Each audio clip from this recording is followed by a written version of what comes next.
The views and opinions expressed on any program are those of the producers and/or the persons appearing on the program, and do not necessarily reflect the views and opinions of FRC Media, Bristol Community College, or the City of Fall River.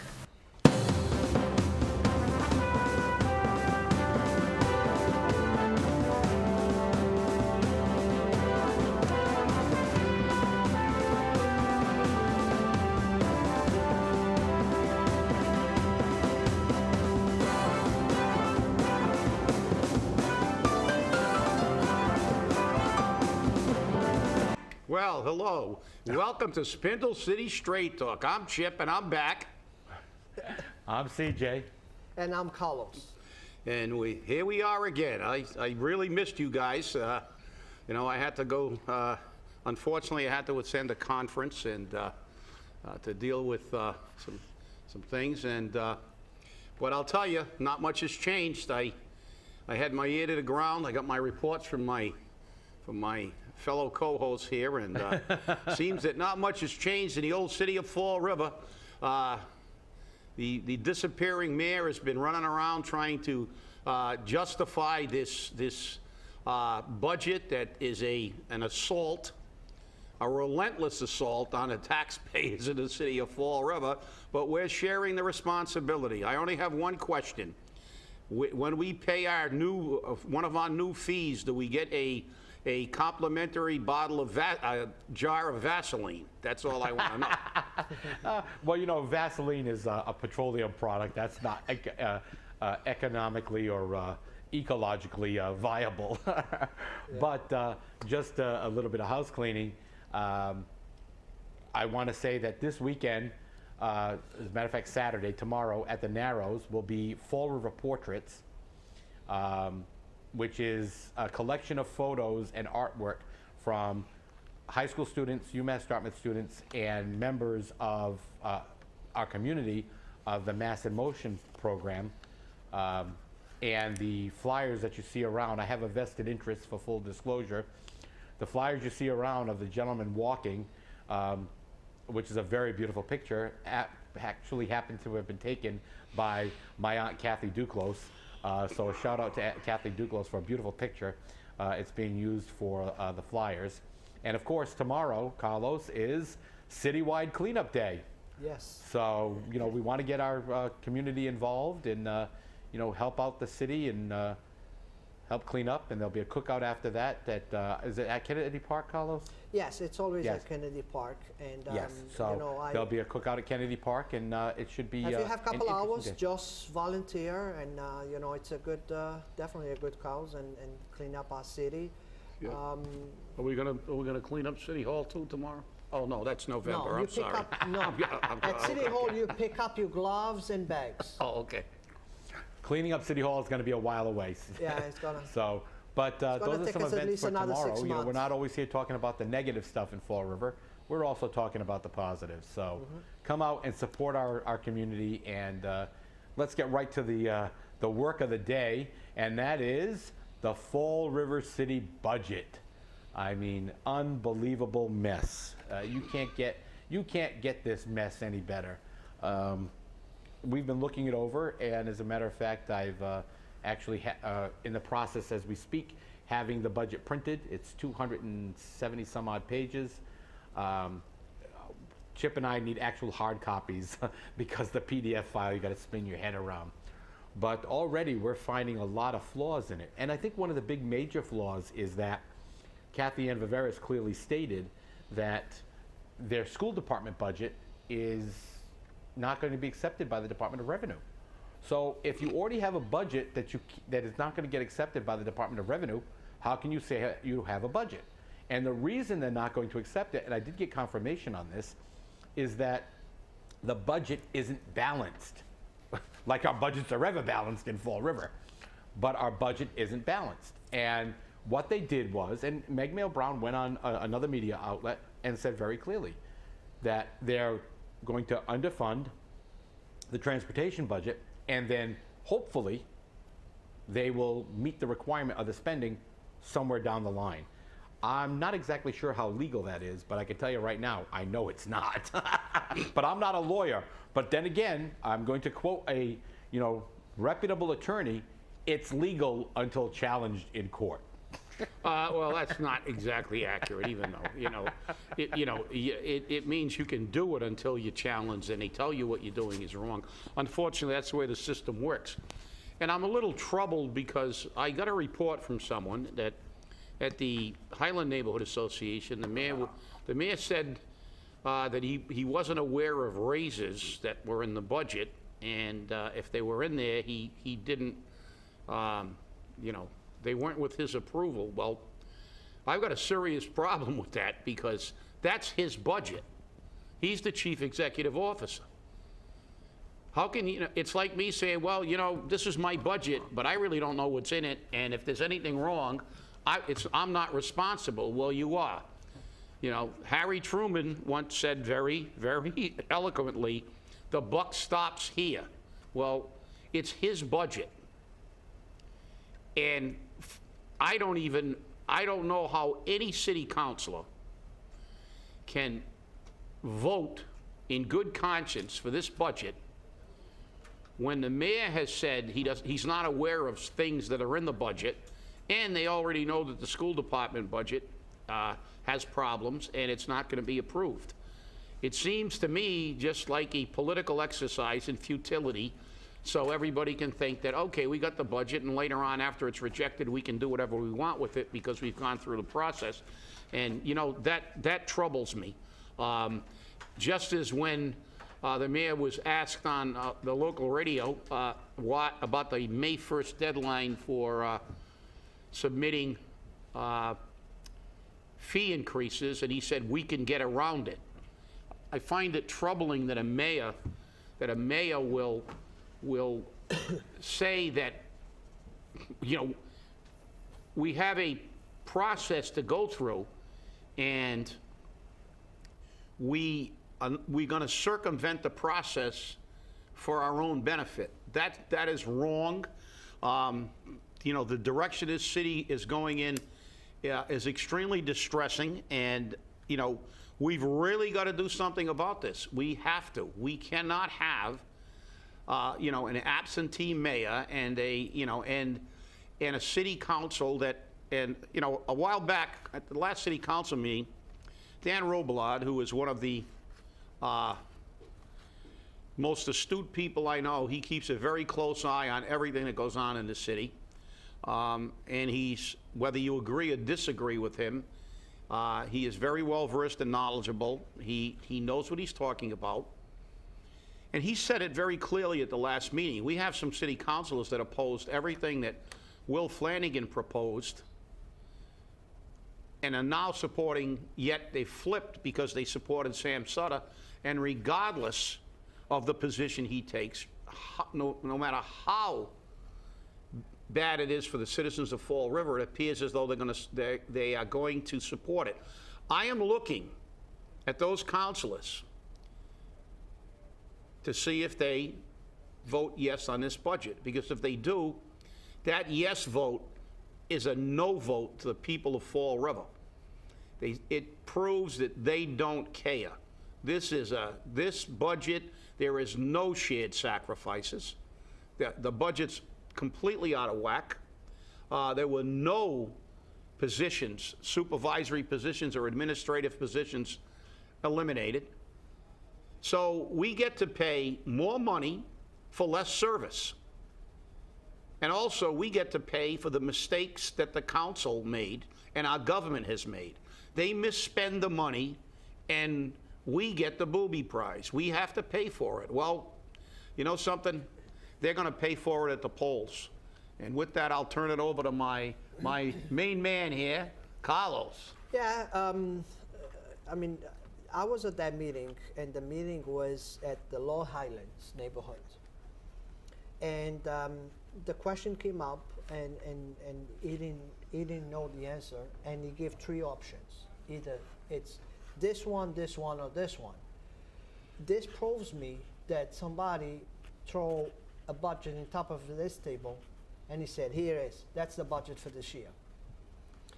Because it's no way that I'm putting budgets together I have to put budgets, and the school is one of them. It's no way that somebody's going to ask me a question about how much going to cost this for the school, and I'm going to give 3 options. It's this, this, or this. I don't know the answer. It's no way. That means that I log through and I put that budget together. I know how much it's going to cost me the sprinklers, and how know how much I'm going to save if I go with this company or this company. So this proves me that he had people doing the budget for him, but he didn't even have a chance to look at the budget. Well, and he is the chief executive officer. It is his budget, and that's what really bothers me, because, you know, I can't, and none of us out here can make a budget that basically says, okay, this is my budget if I hit the mega bucks, and this is my budget if I hit a scratch ticket, and this is my budget, you know, if I get lucky at Foxwoods. Well, you know, that's not a budget. That's a wish list. Yes. That's a dream.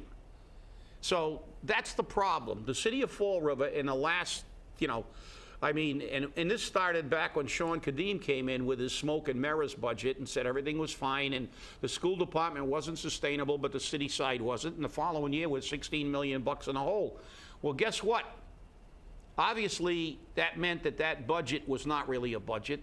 And this budget is not worth the paper it's printed on. It's predicated on a projection of how much they're going to make on the fee.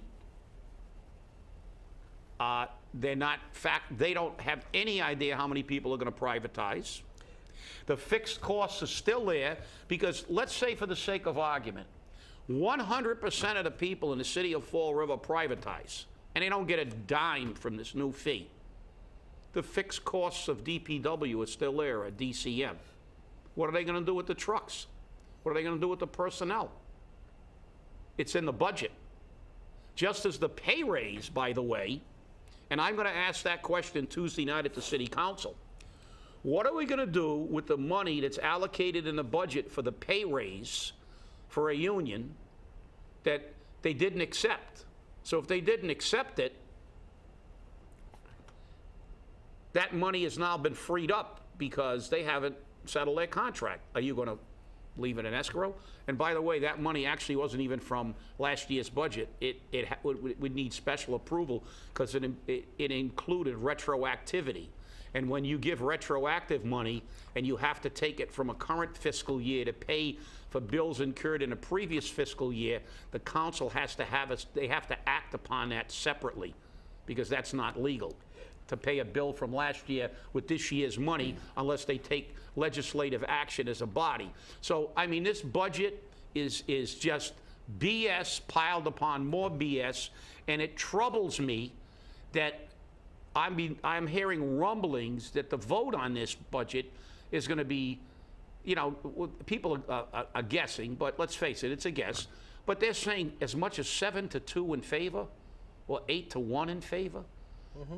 And this is ludicrous. Here's my thing. This budget is no difference from last year's budget. No, exactly. It's exactly same thing. Yep. The only difference is that the projection on the budget last year was only for purple bags, and this year it's a purple bags plus $10. And the thing that people are missing here is that not only is this budget predicated on freeing up $6.5 million, okay, by creating this sanitation fee, okay, and there's supposedly no pay raises, but we're already finding them in the budget. And they're also predicating this on the fact that they have 34,000 homes. And according to Kathy Ann Viveris, they took out 10% of the people that will privatize. Well, you know, I look at this and say, all right, so you're looking at 31,000. And she said, no, 30. Well, when I did the math at 30,000, it didn't come up to the numbers they had. You know, not that surprised me, but it's 31,000 they need to come up with the exact dollar figures they're talking about. And as you said, Chip, the budget does have in it fixed costs, salaries, benefits, debt, et cetera, et cetera. And those aren't going to change. But we already know that when pay-as-you-throw went into effect, that pay-as-you-throw already had a 10 to 12% decrease in city residents, city property owners using city waste services. So did they already take that 10 or 12% out? According to the figures I'm looking at, no. So now we're not looking at 10%. We're looking at 20, minimum probably 20%. So you've already shot yourself in the foot before you could even address it. And then and it was the lower Highland neighborhood meeting, Chip, that he said that he had no idea about the budgets, the raises. But when asked about, and Steve Camara said this very clearly, when he was asked about Mass General Law Chapter 40, Section 22F, the mayor said he was unaware of it. He had no idea that he could do that.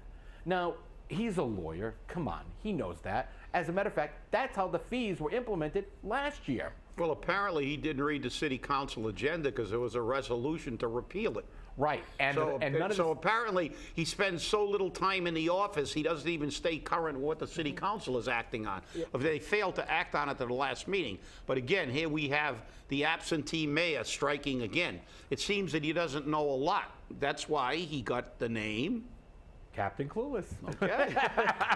But let me say this about city council. Just like last year, the administration put the hot potatoes on the hand of the city councils. They always do. And either way, they're going to get blamed. That's right. They're going to get blamed if they approve the $10. They're going to get blamed for the people getting losing their jobs if they don't approve the $10. Either way, the administration always finds a way to put the hot potatoes on the city councils. And a lot of those yeses last year was not to approve the budget, was a no to a 112. And this is going to happen this year again when they're going to be, they don't want to go to 112 budget. Carlos, I'm not going to accept the defense that they voted yes on this budget because they didn't want to go to 112. Guess what? Too bad. Legislation by crisis has got to stop in Fall River. And everything in Fall River is always legislation by crisis. I understand, but you know something, the way it is now, you need to be nice to your citizens, and you need to be nice to your Whatever citizens. you're smoking, Carlos, I want some. You don't need to be nice, Carlos. It's election year, and I just want to make sure that I get reelected again. Yeah. So it's a hot potato if I'm going to approve the budget with the $10, or if I don't approve the budget, they turn it around and say, because of you, we lost 30 police officers. Well, let me tell you something. All of this is baloney because, the old saying, if you fool me once, shame on you. If you fool me twice, shame on me. See, I got it what George Bush couldn't remember. He said, yeah, but, I remember that saying. All right, but there was a different there was an expletive in the one that I learned, and it wasn't fool, but it did start with an F, and that's what they're doing to us. But the fact is, listen, this baloney of if we don't do this, we got to go to a 112. Well, it's their fault. How many times have we heard that excuse? They gave us the business on health care a few years ago, and we put them on notice that would never happen again. If we didn't have sufficient time to examine all the facts, we were not going to do anything about changing health care or doing anything, and we were going to fight everything because we didn't have ample time. That's incumbent on a city council to say, get me the budget in time where I can look it over. And I want to, not a week before. It's an excuse. It's political baloney. And I will tell you, you're going to lose police and fire? Well, I looked at the firefighting budget. There's 180.5 salary. Where they got a 0.5, I don't know how they got a half a salary, but I'll find it. But I mean, it just doesn't. I mean, even the budget's baloney because you can't put things like that in. I mean, they don't pay a half a firefighter. or a half of anything. So it's either a full or not. It should be budgeted. If it's leftover money, it's not accounted. I mean, I'm not an accountant, and that's more to confuse people. So if you take the 29, quote, firefighters out of the budget of 180, brings us down to 151, which is approximately the number we had before. Bob Correa reduced the department of 153. We were operating at 153 before. Now they've put more people in the budget because they made an agreement. All we're doing is losing the people that they just put on. It's not like we're going to lose off that baseline figure that they had operated before. We are not going to go where no man dared go before, as they said in Star Trek. We are not going to go there. We're going to go back to the way we were. Is it the right place to be? No, absolutely not. Our money should be prioritized for public safety and for education. But if you look at the fire budget, almost 40% of the people on the fire department are supervisory personnel. What business do you know that has one supervisor for every 1.5 bodies? You have almost your own personal supervisor. There have been no demotions, which means why? They don't care about the service.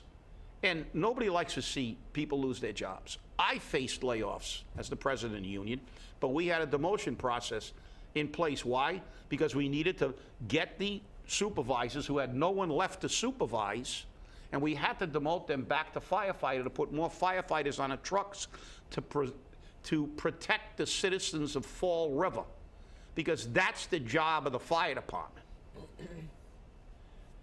There's not even an attempt to maintain even an adequate level of service in any department in this city. Because as I said at the last meeting, and I got no answer, no response, all the cuts we've ever made in Fall River, I want you to give me one supervisor or administrator that has been laid off. And the answer to that question was silence, because none of them could say anything, because we have, as we always say, the inverted pyramid. We lose the people that provide us what we pay for, services. They keep their cronies and their administrators, and we get to pay more taxes for less services. So, you know something, people? If this doesn't wake you up in September and November, and I don't care if you vote a mushroom into the city council, we're not losing much.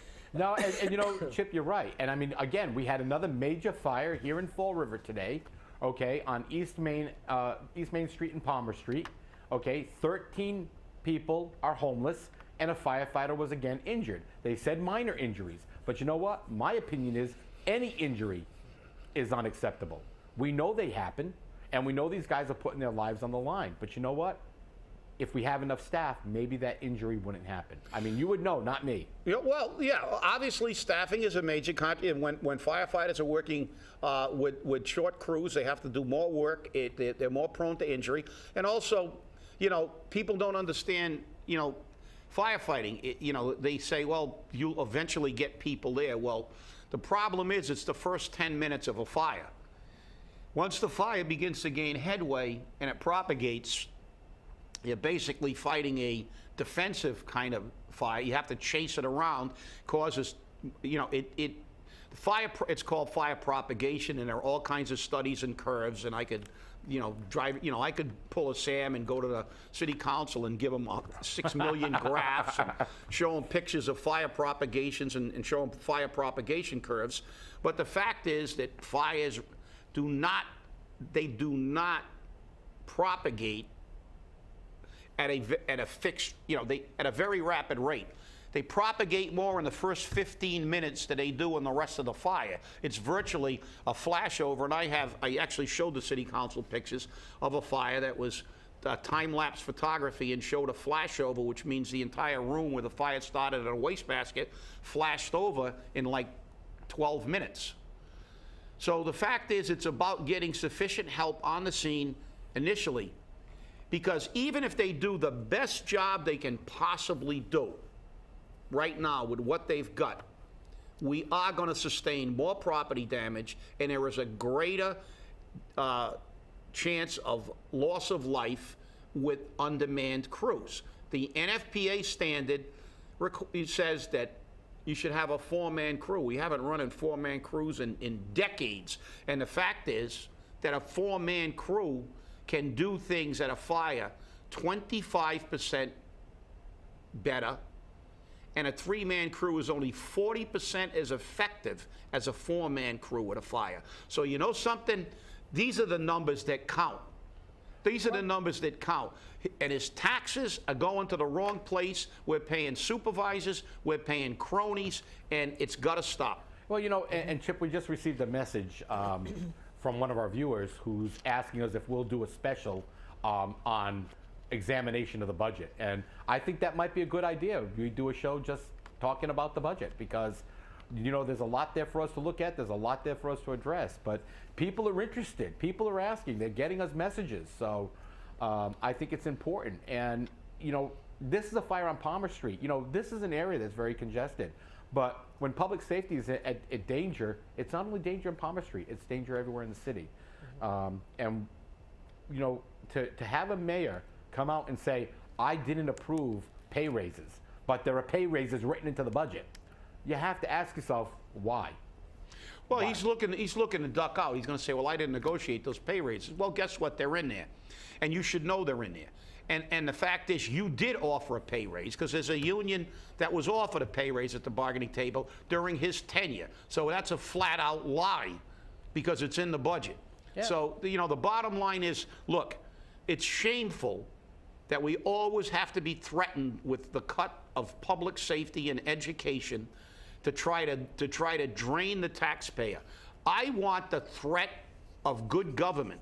He told me at the Flint neighborhood, and by the way, Lower Highland, Upper Highland, I apologize, us poor people from the Flint just look at the Highlands as the Highlands. That's where all the rich people live, okay? So, okay, it was the Lower Highlands, whatever that means. I know one thing, they always had more money than us blue-collar people that grew up in the Flint and still live in the Flint.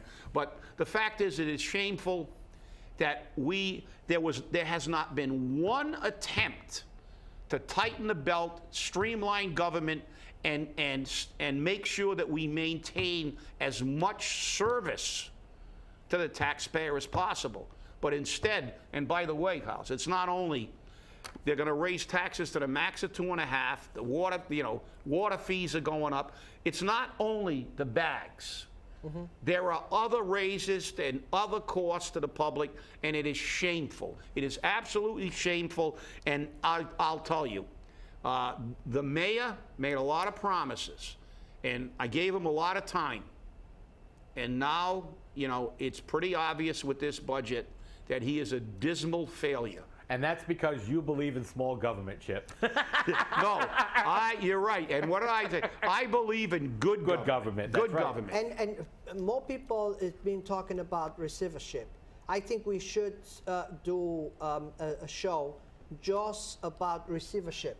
What is the pros and cons of receivership, so people will get a little bit of information. Right, and that's what we're here for. We're here to inform our community. And I think more people are talking about receivership, and it would be nice if we could get some information out there. That's what we're going to gain with, that's what we're going to lose. If we're going to gain more than we're going to lose, then we need to go for it. Yeah, it's sad, and you're right. We will work on that for you. We listen to our viewers, and we really appreciate them. But, it's a sad thing, because receivership has worked in a lot of communities. It's straightened them out. It's a tremendous burden on the people of the community.